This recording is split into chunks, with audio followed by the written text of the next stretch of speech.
अस्सलाम वालेकुम। इस वक्त मेरे साथ मौजूद हैं सदर लाहौर शेख इम्तियाज़ साहब और ख़ान साहब की सिक्योरिटी के लिए ज़मान पार्क के अंदर मौजूद हैं। इसके साथ मीडिया मैनेजमेंट लाहौर की पूरी टीम है।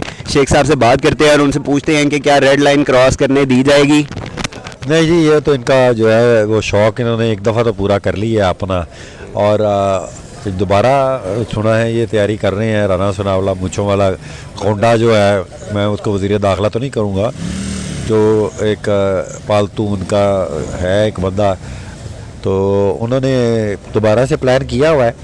हम तो एक पुरअमन पार्टी हैं, हमारे पास टावल है, हमारे पास आंसू गैस के लिए बोतलें हैं पानी की, और साथ हमारे पास नमक है।